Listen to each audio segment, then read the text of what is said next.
Hello, welcome everyone, and on behalf of everyone here at the Center for Brain Health, welcome to the Frontiers of Brain Health, where we take a deep dive into the most exciting developments in brain health research. I'm Erin Vinza. I work here as head of clinical operations. Also, just as a side note, we will be saving time at the end for Q&A, so individuals who are joining us virtually, please put those questions in the Q&A function. For everyone here live, just have those questions ready at the end. And we will be recording this talk as well. For those of you who don't know much about us, or if it's your first time here, the Center for Brain Health is a cognitive neuroscience research center at the University of Texas at Dallas. We've dedicated the past 3 decades to exploring neuroplasticity and the brain's amazing, lifelong ability to get stronger and work better. It's my honor to introduce our speaker today, Dr. Jane Wigginton. Jane Wigginton is a friend and familiar face here at the Center for Brain Health for the past several years, where in different capacities she's advised us in terms of research protocols and certain case consults. And fortunately, late last year, she joined our team formally as the Medical Science Research Director here at the Center for Brain Health. And I think it's such an apt title because, as you'll see, her background truly spans both the medical and the more clinical research field. She received her master's degree in clinical research at UT Southwestern. She also received her MD at UT Southwestern. UT Southwestern was then fortunate enough to keep her on board for almost 30 years, where she worked not only in the ER as an ER physician, she was also certified as a lifestyle medicine, which she'll speak to today. At the same time, at UT Southwestern, she worked continuously on their IRB, overseeing hundreds of clinical trials and advising them. So as you can tell, we really benefit tremendously from her wealth of experience in both of these domains. We've already worked with her closely on research protocols, grant writing, and that's just the beginning. We've only had her here almost 6 months, so we're very excited. Outside of her work, Jane is a mother of 6 kids, and she oversees a 100-acre ranch. The more you get to know Jane, the more wow moments you have, really. There are just more of them all the time. And on top of that, if you've ever had the pleasure of working or even speaking with Jane, beyond her accomplishments and her brilliance, you really note her groundedness, her humble nature, and her wonderful ability to tell stories and create analogies off the cuff that are just on point. I really love that ability. So please welcome me and join me in welcoming Jane as she will speak on the topic of lifestyle medicine, a topic that very much aligns with our mission here at the Center for Brain Health. So welcome, Jane.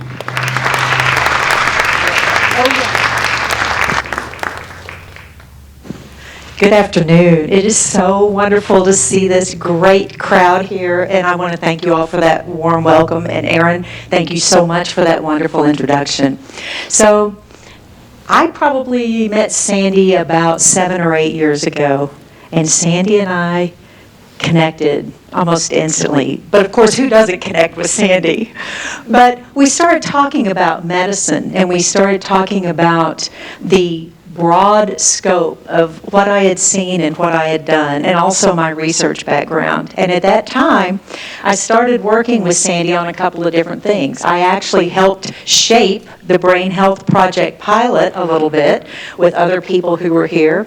And Sandy also tapped into my various skills and physician knowledges about helping people, both who were clients here and also people who came to Sandy for help, both for advice maybe about medications or about different drug interactions or things like that. And so we got to know each other in that way.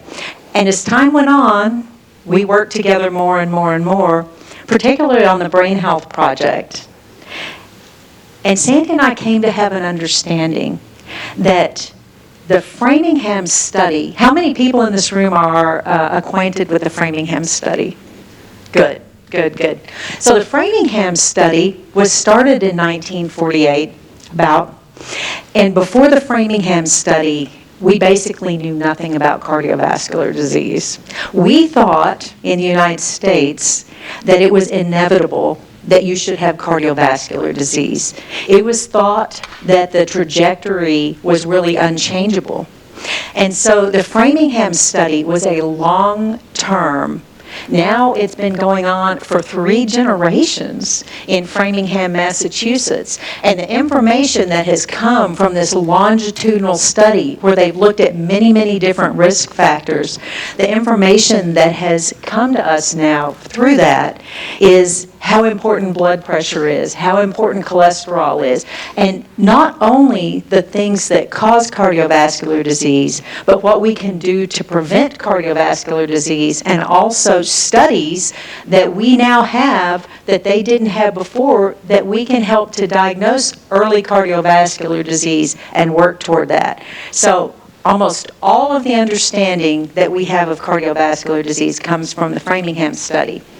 So Sandy and I and a bunch of the people here, Aaron being one of them, have discussed the fact that the BrainHealth project, we hope, is going to be the Framingham study for the brain. We hope that the BrainHealth project, and this is our goal, is going to unlock the things that we need to do to keep the brain healthy, and not only keep the brain healthy, but to have brain gains as well. And so we love that corollary, and we're very excited about unraveling the different things that it's going to take to keep brain health. Now, you'll see in a lot of the slides that I'm going to show that a lot of the studies assess, quote, brain health as the absence of dementia or the absence of things like that. That's not exactly brain health. And so we want to complete these studies in order to better understand brain health and not just the absence of diagnosed dementia.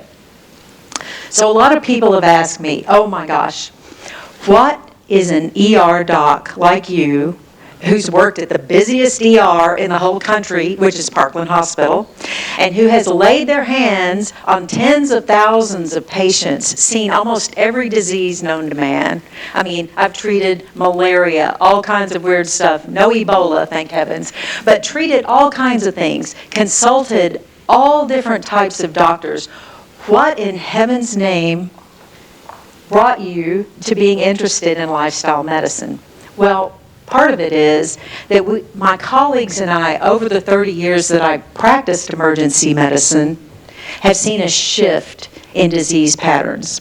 So 30 years ago, people were 50s or 60s before they had cardiovascular disease, before they had severe high blood pressure, for the most part, and these are generalities, before they had type 2 diabetes. Now, over the past 20 to 30 years, as people have gotten potentially less active, maybe heavier, poorer diet. I mean, the food companies love to give us foods that taste good that aren't necessarily good for us, that have good crunch and good flavor, and they just engineer them this way. We eat them out of a bag instead of eating the whole food. And so we observe these big shifts, and these big shifts in disease patterns are very important. Just a sec. Because it affects so many different things. It affects the different diseases that these people have, and it also affects the prescribing patterns. So people at a younger age are ending up with polypharmacy. They're ending up with more pills. I've had patients tell me, oh my gosh, I think my pills have pills. And some pills you can't get rid of. Some pills are really important. But through lifestyle medicine, we believe that you may be able to cut back and you may be able to get rid of some pills. And that's very, very attractive to people. So when you're a doctor and you want to help people, you don't just want to bandage up the part of the body that has the problem. It's not just getting rid of the deeper part. We want to address the root cause and see what we can do, and that's where lifestyle medicine comes in. I'm trying to see, oh, I knew that was going to come up. Just a sec. Well, I don't know how to get it.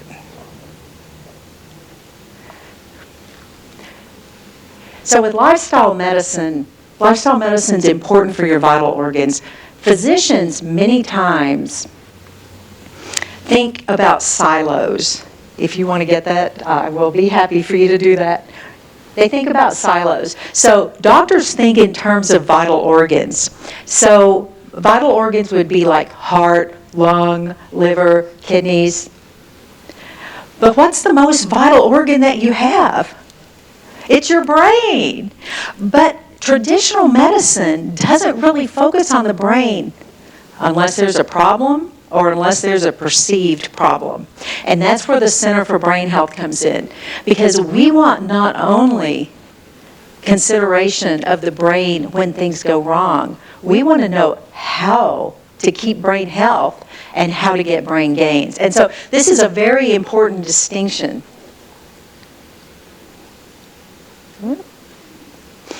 So what is lifestyle medicine exactly? It's an evidence-based, and this is very important to lifestyle medicine. Lifestyle medicine is very into research. They want research about the different pillars of lifestyle medicine. And it's a whole person prescriptive medical specialty. And we'll talk about that in just a minute. But it uses therapeutic lifestyle interventions in conjunction with traditional medicine. This is not like a holistic medicine where we don't use medications. This is something that's an adjunct to medications that may help to decrease the use of medications overall. And it's important to treat and prevent chronic conditions like the cardiovascular disease we talked about, type 2 diabetes and obesity.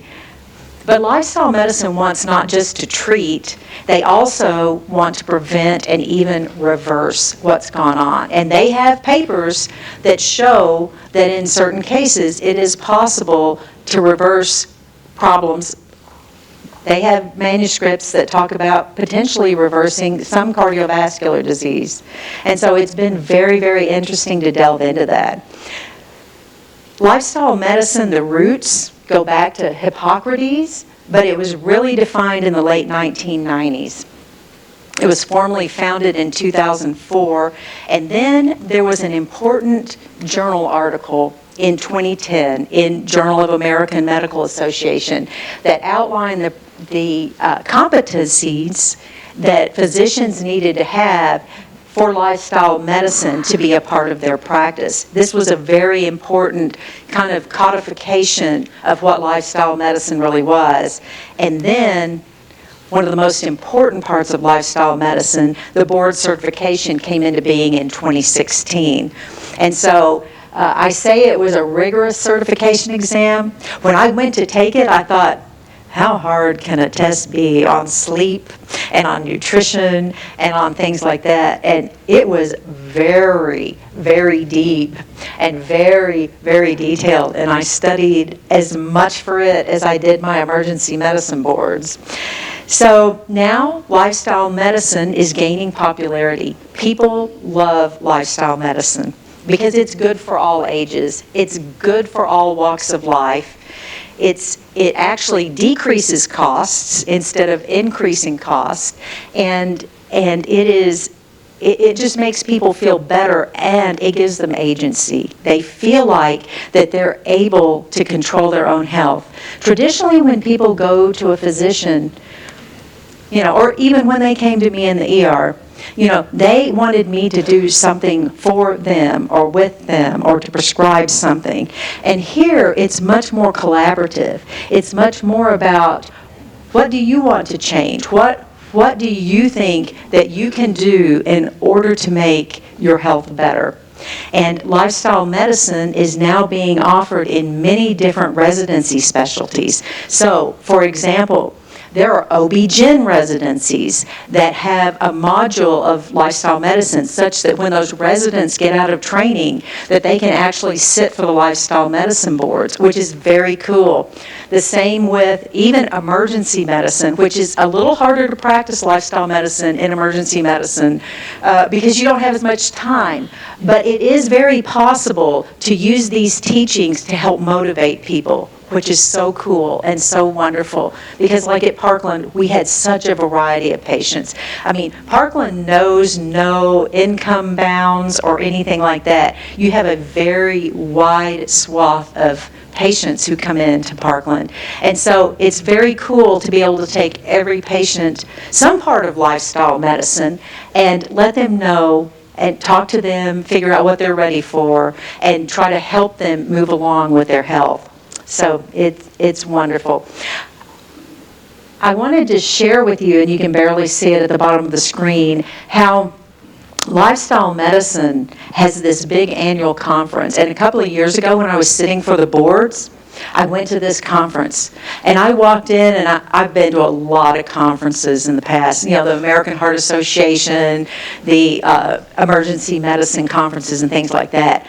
I walked in, and this room was packed. There were thousands and thousands of providers there. And I'm going to say that these were some of the happiest people I've ever seen in my whole life. And I thought, how cool. How much fun is it to be treated by people who are loving their job and loving life and loving making an impact and a difference. So some of the key features about lifestyle medicine that really separate it from what I consider traditional medicine, which is what I learned in med school, is that it does focus on and address the root causes of disease. And it looks at the whole person. Typical medicine may silo things like this person has a drug addiction problem, or this person has a liver problem, or this person has had a stroke. But what lifestyle medicine does is they blend it all together and look at the whole person and try to figure out how to be most impactful for that person where they are, and to prevent anything else and to reverse if at all possible. So it's preventative versus reactive for the most part, and it empowers the patient to try to be an active participant in both what they choose to do and in how they choose to do it. And of course, as I said, lifestyle medicine does utilize pharmacology. We just can't get away from that. But lifestyle medicine likes to work through different lifestyle modifications in conjunction with the pharmacology to see if we can make things better and maybe even back off of the medications.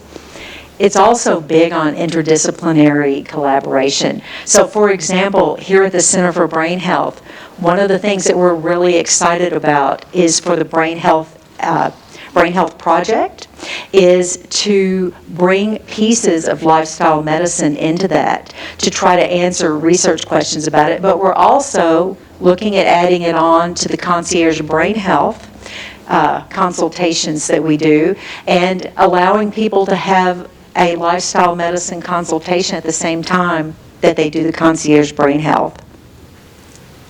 So what I originally was taught and what I originally thought was that you were doing a great job if you went and talked to a patient and said, okay, I want you to eat well, sleep well, exercise well, connect well, and stress well. But that's not enough. I mean, time is short, and it's challenging, and it's difficult, but lifestyle medicine takes that a step further. And believe it or not, takes time to actually write a prescription for people about things. So in an age where everyone wants providers, I say providers, physicians, to see more patients per hour in the ER every month, when we had a faculty meeting, see more patients, see more patients, see more patients. Now this, in the face of people who are more ill than they were 30 years ago, more complicated than they were 30 years ago because they've had diabetes and hypertension for more years. They have more doctors because they have kidney problems, they have hypertension problems, they have coronary artery problems, they may have had a stroke, they're on more medications. And since COVID, it just blew up because people couldn't many people couldn't get in to see their providers. I shouldn't make generalizations. A lot of people had trouble getting in to see their providers, and it was more virtual visit.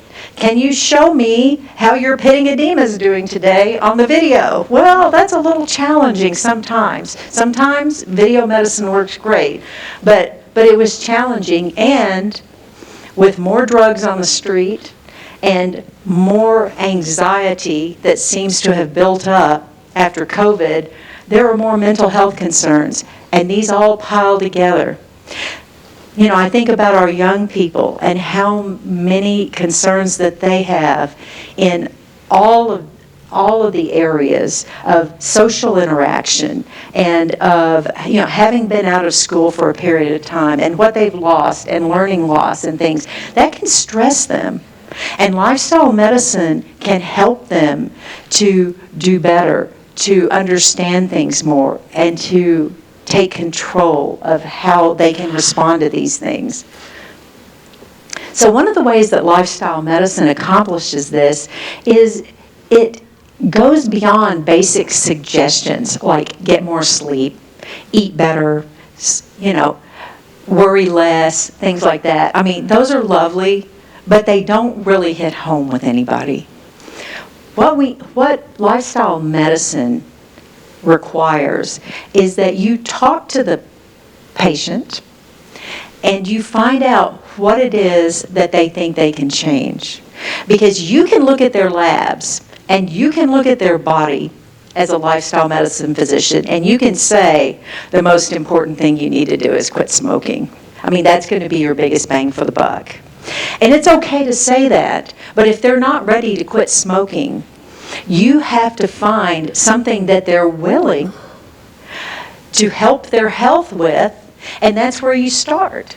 Now, you don't stop talking to them intermittently about the thing that you know would probably give them the biggest bang for their buck, but you talk about that and you come to an agreement, whether it be diet, whether it be sleep, whether it be exercise, and you come up with a literal prescription for that. And you write a prescription, and they take it home, and they put it on their mirror, and they look at it, and it reminds them. And then some people like high touch, and some people like low touch. But lifestyle medicine reaches out to people to make sure that they don't have questions or that they need to change their prescription a little bit. And it's just very fascinating. And what lifestyle medicine has found is that by being prescriptive, when a doctor tells them that this is good for them and they write it down and they hand it to them, that people are more apt to do it. And it makes sense. There's a psychology to it. So lifestyle medicine has pillars, and one of the pillars is stress management. We know that stress management is a big part of taking care of our body and our brain. Physical activity also impacts both. Plant-based, whole food nutrition, restorative sleep, avoidance of risky substances. And I'm going to expand that a little bit.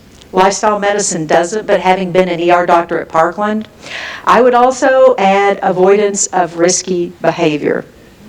Because I'm not 30, but I feel 30.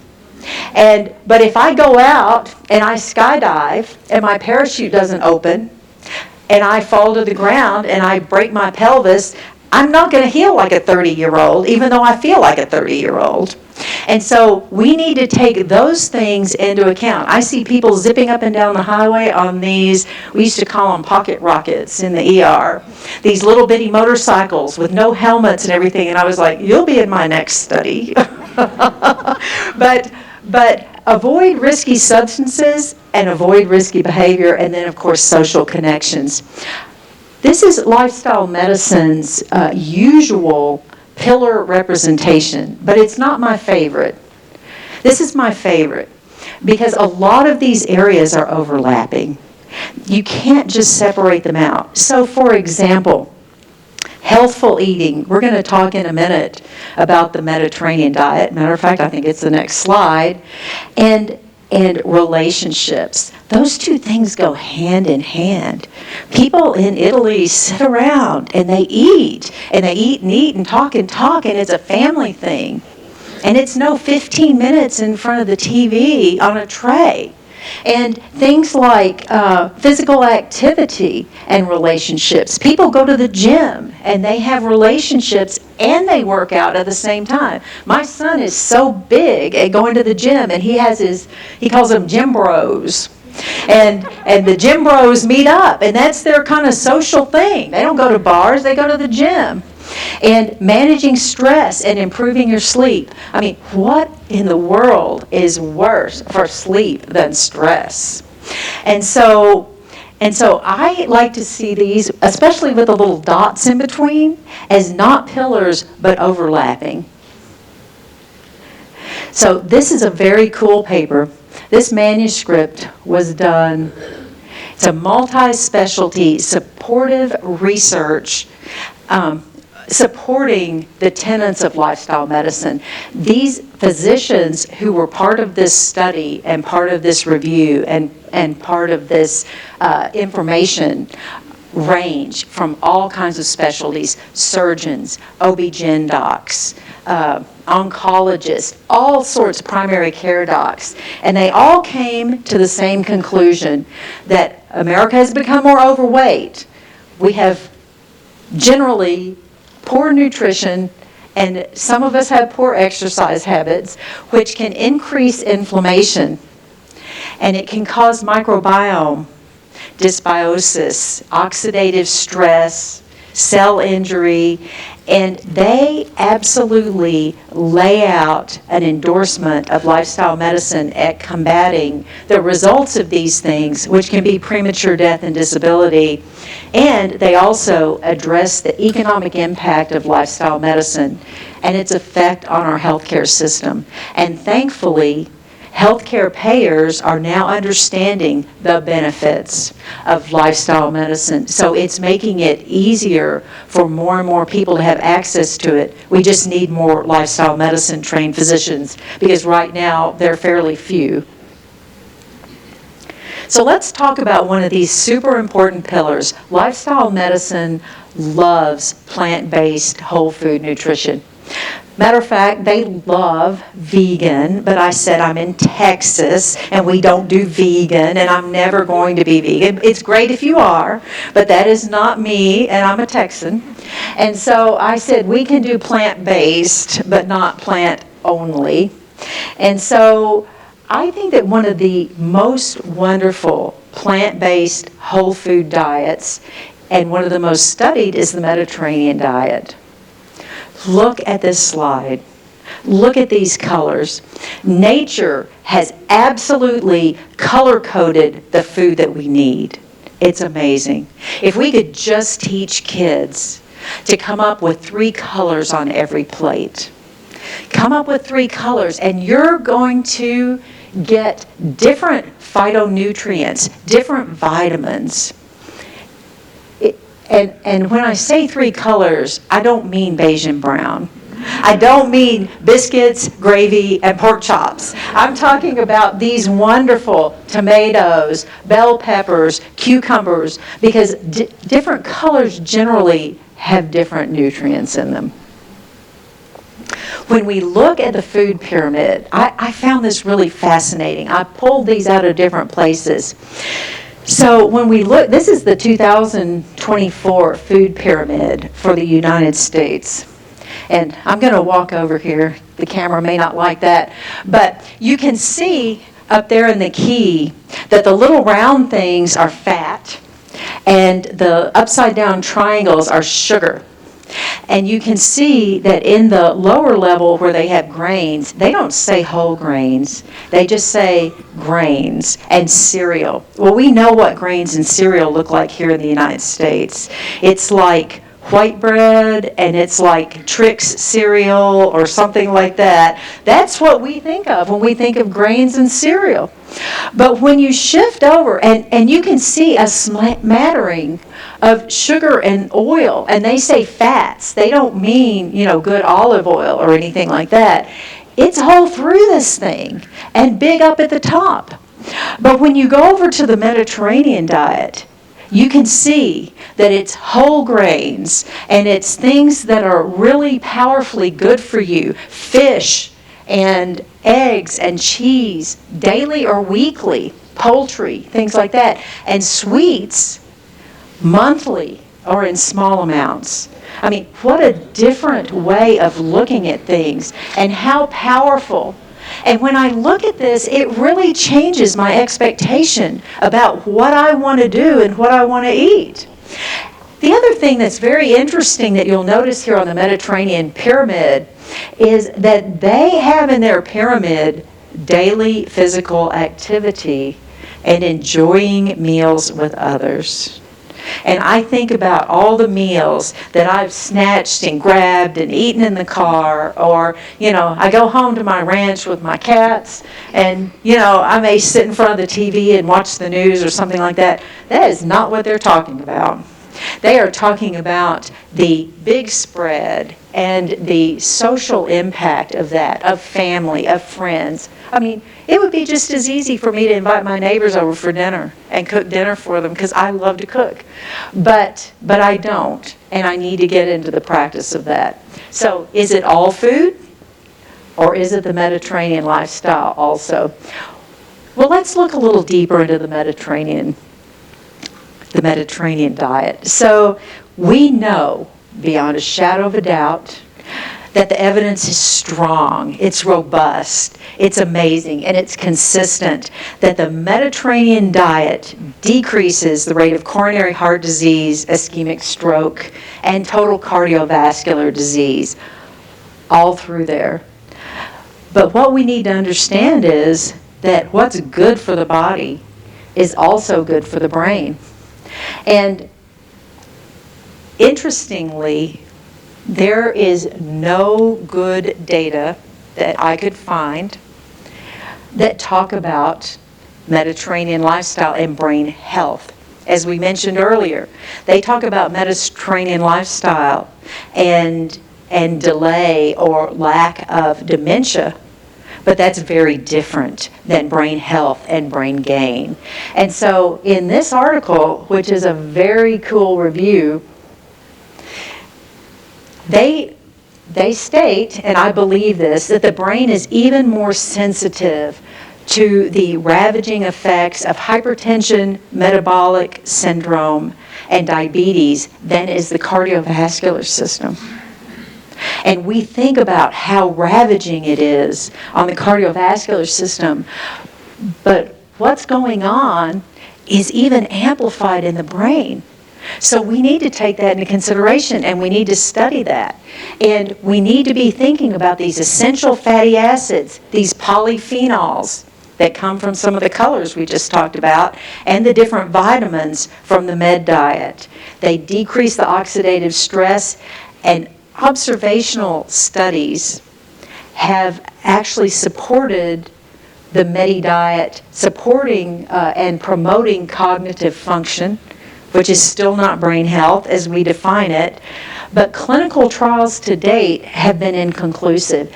And I would propose that some of these clinical trials to date have been inconclusive because they don't use good measures. A lot of the measures that they use are the mini mental status exam, which is not a good measure of brain health. And what they need is the Brain Health Index to look at these studies. And it's very important. So this is a little bit of the mechanism. They actually break this down into dietary, social, and lifestyle. And they talk about all the things to eat. It's interesting, some of these articles actually equate nuts with the olive oil as being effective in improving cardiovascular and the avoidance of dementia and things like that. And so I thought that was really interesting because I thought it was really based on the olive oil, but the nuts are also a really big part. I love the social part about the slow eating, family, conviviality, religion, and tradition. And you can see that the biological mechanisms are similar from one to the next, but they're a little different. And the lifestyle and the social talks a lot about the fight or flight response, the cognitive reserves, things like that, appetite regulation. Just really super important, but not often thought about. This study is one of my favorites.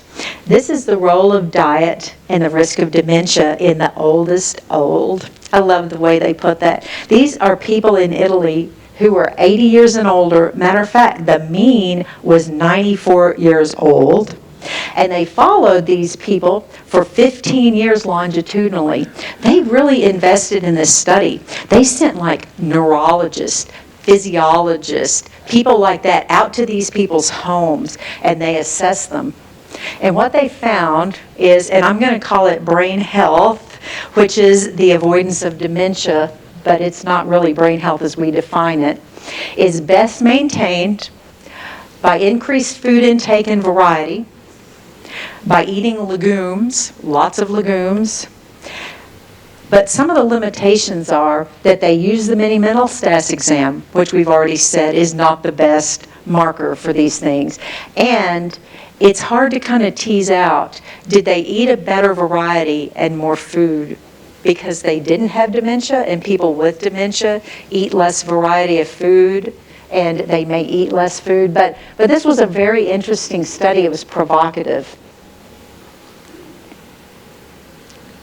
So here we are again with our Mediterranean diet pyramid, and there was one question that was just hanging in my mind that this study answered, and that is your health nature or nurture? How much of it can you alter based on your genetics?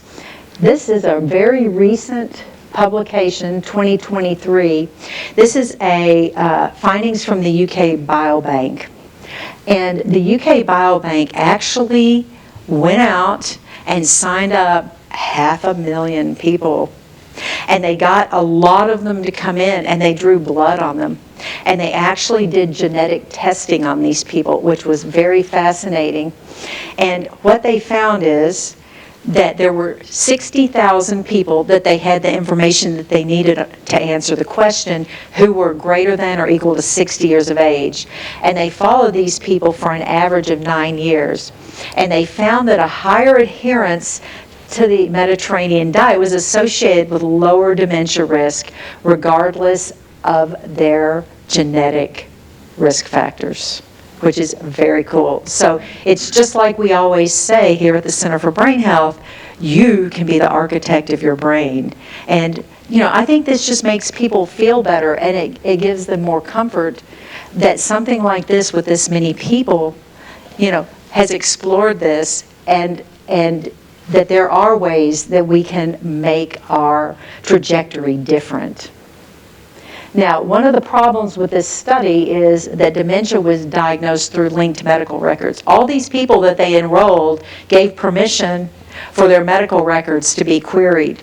And I think that the Brain Health Index would have been a much, much better way. And one of the reasons that I say that, and it casts a little bit of a shadow on this study, is that by the time people have a clinical diagnosis, they're going to be potentially down the road a little bit, because clinicians are not always the greatest at picking this up. And so, but it is very provocative, and that's what we're looking for in this. So, as we said, there are many questions to be answered that we want to answer with the Brain Health Project, and we're excited about moving into that. So let's talk for a minute about physical activity. Walking or running, cardiovascular is so important to our overall physical health and to our brain health.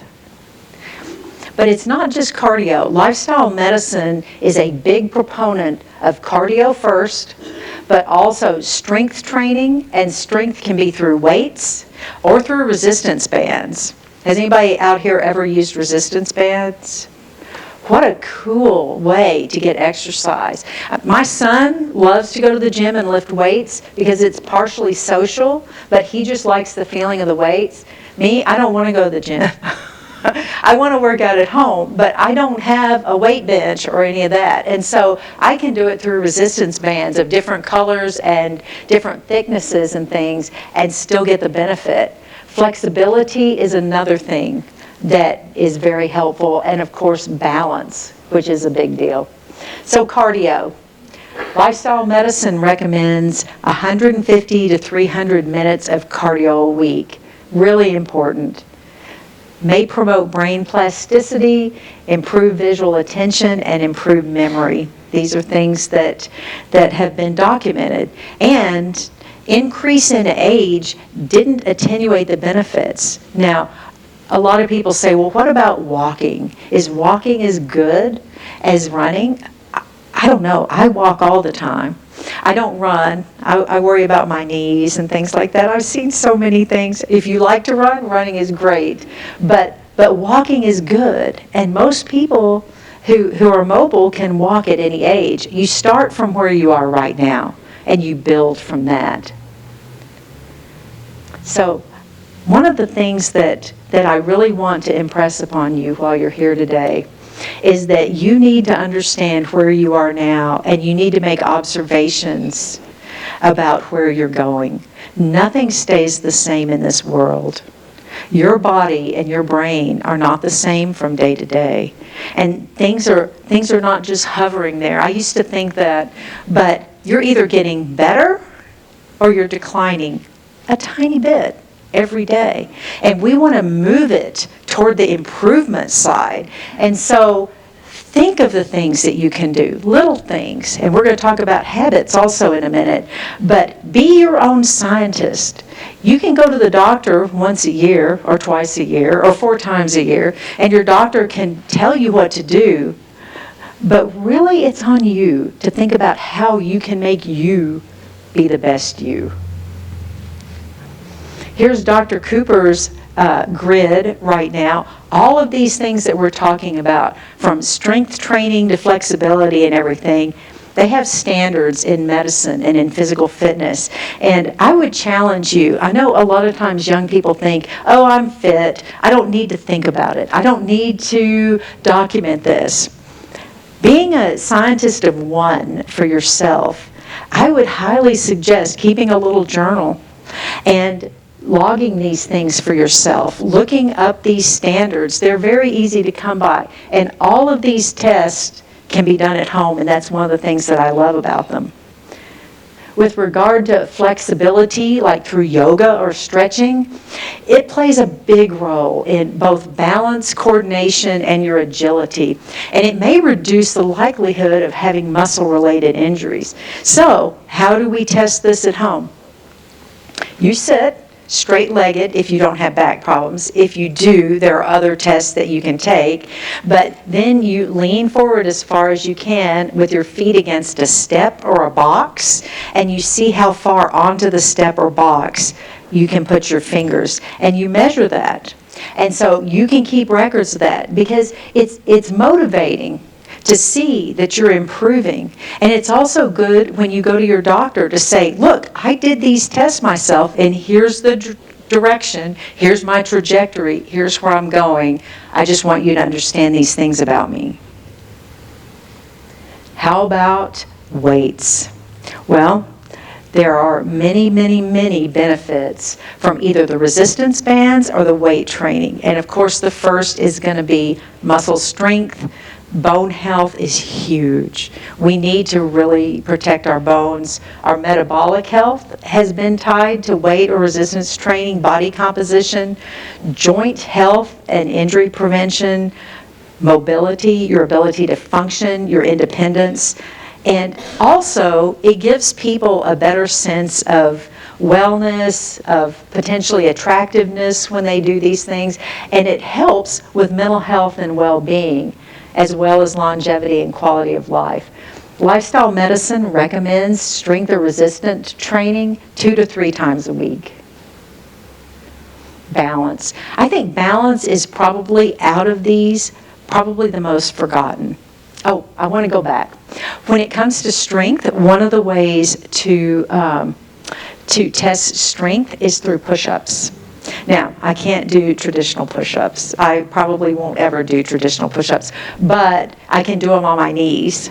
And so they have women's push-ups on their knees, and they have men's push-ups on their toes. And there are standards. It's very cool. With regard to balance, just a sec. Good balance gives us a potentially 37% decrease in injuries from falls, 30% decrease in injuries that require medical care, which is very cool, 43% decrease in severe injury, and 61% decrease in falls resulting in fractures. So what's the home test for balance? Does anybody know? I don't know if I can do it with high heels on. Standing on one foot. You can stand on one foot, and you can stand on the other foot, and you can do it with your eyes closed, and you can do it with your eyes open. And there are standards for all of these different things. These things are inexpensive. They're always available to you, and they set a good standard for where you are today and help you understand where you want to be tomorrow. And I love that about these things. Nothing fancy, nothing expensive, nothing exciting. Okay, we're going to move on to another pillar, sleep. And I'm going to say that I don't have a lot to say about sleep because we just had Matt Walker here, who is the world leading expert on sleep. And we are so excited that he came and talked to us, and he's going to come back and talk to us again. I mean, what more can I say but Matt Walker? So I would direct everybody here. He has a big presence. He has a TED Talk. He has a wonderful book about why we sleep. And he also has podcasts. So I would direct you to that if you want to understand about the glymphatic system, about how the brain is cleansed at night, all these things, because he is just amazing, and we just loved having him here. But I do have a few observations for you. You're not going to get out that easy. People do come and talk to me a lot about sleep. And so people wonder, what do I need to think about with regard to sleep? Well, when I go to the refrigerator and I open the door and I look at the food in there and I think about what I'm going to eat, I know if I choose chocolate chip cookie dough and I choose ice cream and I choose things like that, it's going to tend to put weight on me. And if I choose lettuce and if I choose, bell peppers and things like that, then it's going to make me healthier. And we get to make those conscious choices. But when people go to bed at night, they get in the bed and they close their eyes and they can't dial in, I want 25% deep sleep and I want 20% REM sleep. It's kind of a black box, and it's challenging and it's difficult. And people fear it a little bit, people who have sleep problems. And some people are actually worried that knowing more will make them worry more. But that's really not the case. Knowledge can be a little uncomfortable, but I play it like a game. I have a wearable that I wear all the time, and mine happens to stay charged for 7 days, which is a blessing, because if it only lasts for 20 hours and you have to charge it right before bed, it can make it more challenging to track. But I look at what my deep sleep is, my sleep time, my REM sleep, and I make little micro adjustments all the time. I give it a couple of days and see if it helped. So I'm going to give you an example. I personally like to take melatonin, and I like to take valerian root. I'm not a big prescription drug sleep person, and I also like to take warm baths. And so I'll say, okay, tonight I'm going to take this many milligrams of melatonin, this many milligrams of valerian root, and I'm going to take a 10-minute bath. And that's a lot of variables, but But then, over a couple of nights of doing that, I can see how that impacts my sleep. And then I can change it a little bit. And interestingly, what I've found is that the less melatonin and valerian root I take, but take some, the better I sleep. And it was very counterintuitive for me, but just everyone is so different.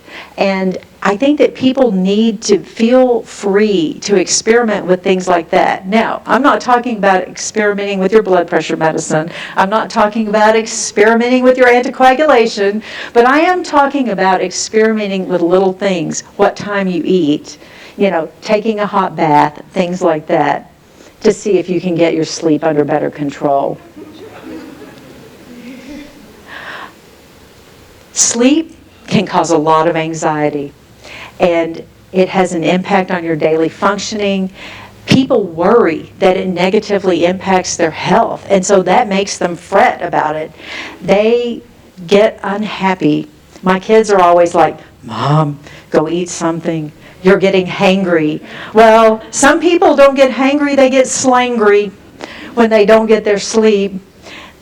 They tend to maybe lay down and get racing thoughts, and they may even ruminate on things from the day, and it just makes it worse.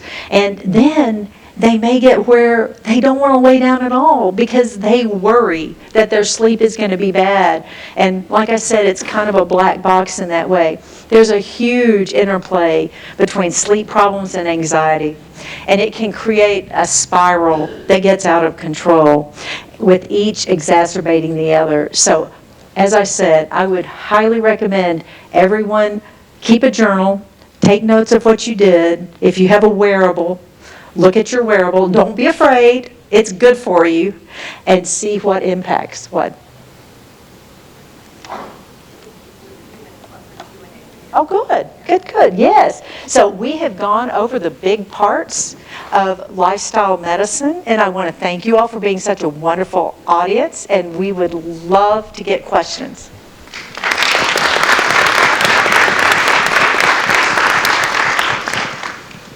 Steve.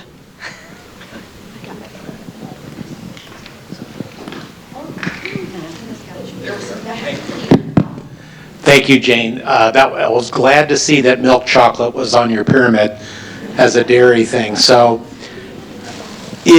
where is reimbursement on this? Because it looks like lifestyle medicine was like a formalizing of integrative medicine, which was started, 20, 30 years ago? Where are the big payers in terms of reimbursing for lifestyle medicine? Yeah, lifestyle medicine has a section on reimbursement, of course, as does every part of medicine, but they have actually brought about change within Medicare and Medicaid in order to pay. And some of the interesting things about lifestyle medicine have to do with even group visits. So group visits have been a very helpful part, walk-in group visits. So the lifestyle medicine physician might set up a time Monday at 10 a.m. or something like that where people can just walk in. Those are also billable, but I think that payers have become more cognizant of the fact that their costs go down, and lifestyle medicine has been very strong at proving it. Other questions?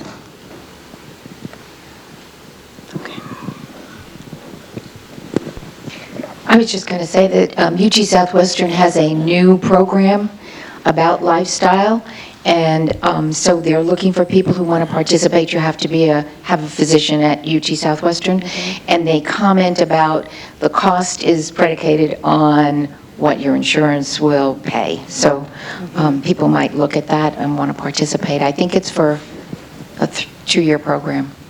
Yeah, oh, that's wonderful. Yeah, I think that there's going to be more and more of that. There are several lifestyle medicine physicians at UT Southwestern, but one of the things is we're going to offer lifestyle medicine consultations here as well.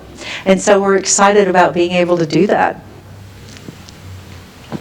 Jane, this is awesome. Thank you. Okay, so you just said we're going to start offering it here as part of our BrainHealth, our Concierge BrainHealth Index. Everything you talk about, and you brought this up, how it's, and now papers showing impact, looking at all these things on the impact of cognitive health, brain health, whatever they're calling it. But it still seems to me that the general population looks at sleep, stress, like a lot of these things as just physical.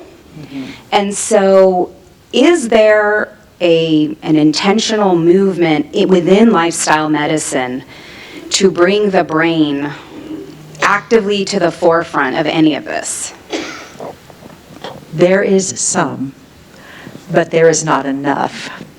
And so I'm hoping that Erin and I are going to go this year to the conference and give a talk on that, and to enlighten people, and to be a wonderful relationship with them about this, because it is so important. I just want to do a shameless plug.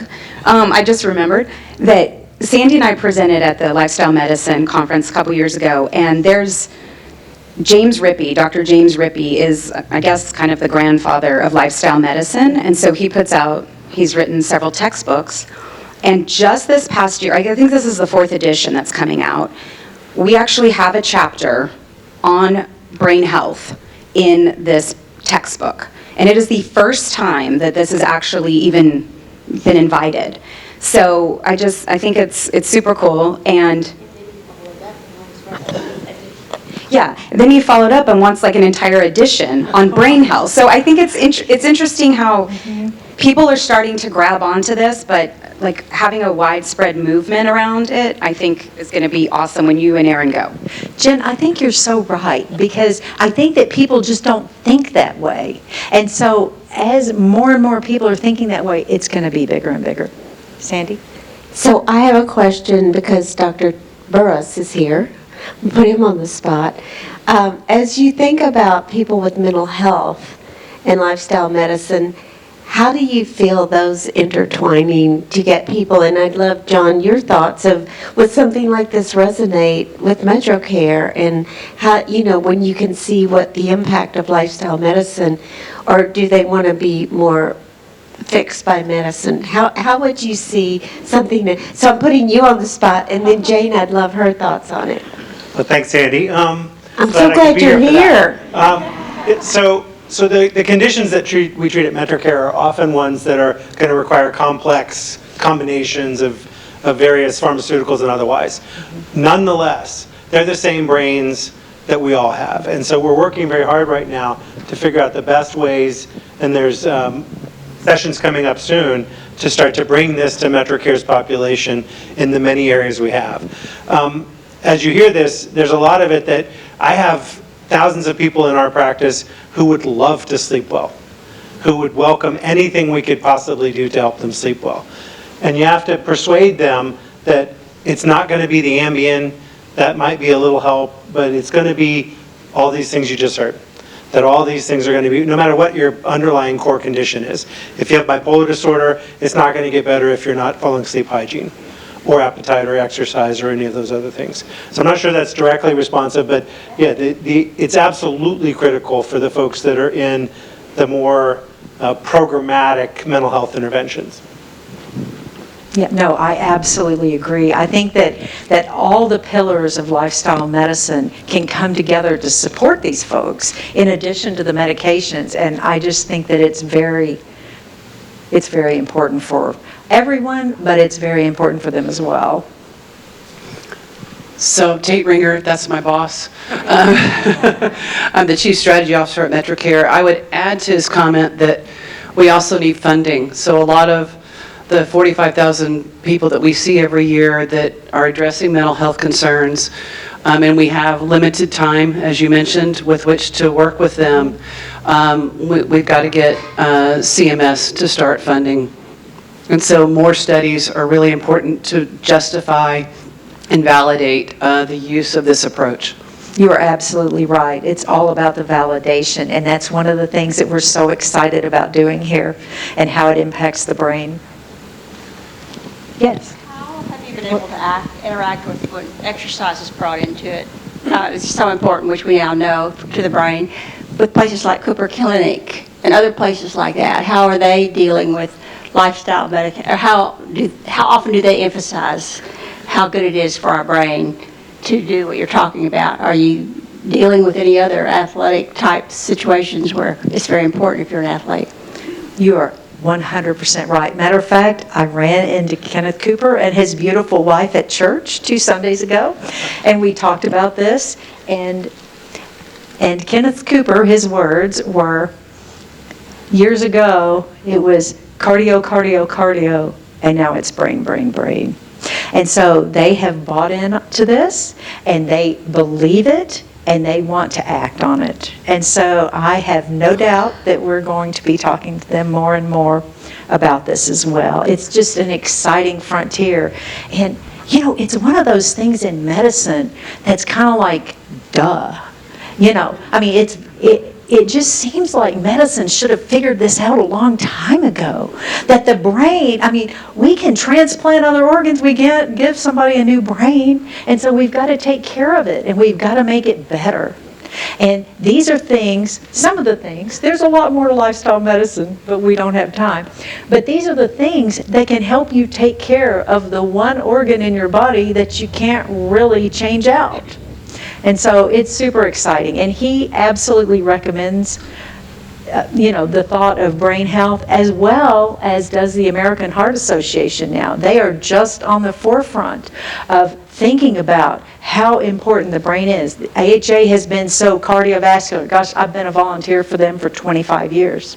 And it's been cardiovascular, cardiovascular, cardiovascular. And the other night, Sandy and I had a wonderful meeting with their chief science officer, and he was like, we are looking at bringing the brain into this formula. How exciting is that? So I have another question. You know, when we hear about Americans, our society is all about just do anything you want, and then when I get sick, doctor, fix me, but not fix yourself, which I love that you said. Besides the Mediterranean diet, do you feel like other countries value lifestyle that you are in control versus go fix me, get the medical system to fix me, and don't care about how bad my habits are? I just want the medical field to fix me. Do you see, or did you read things about other countries and thinking about that? Well, interestingly, lifestyle medicine is international. They have an international, so there's the, U.S. contingency, but there's also an international contingency. I would say that people are fairly similar in wanting to go to a doctor and get medicine, but I think that some countries are more amenable to these changes, and some countries don't have the same problems that we do. I mean, when you look at a place like Italy, where they walk a lot, where they do have these wonderful diets and they support each other and things, you don't have the super obese.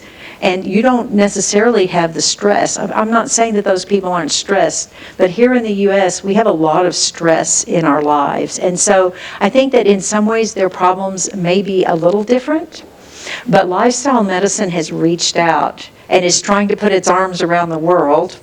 And so I think that it's going to be very interesting to see how different places embrace it differently. I think we're at time, so let's thank Jane one last time.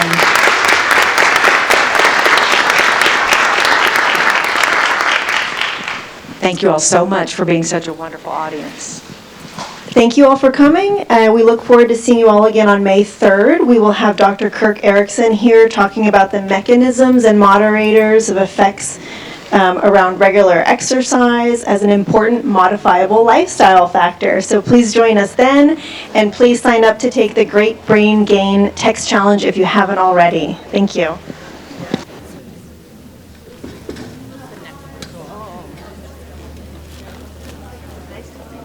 Good to see you.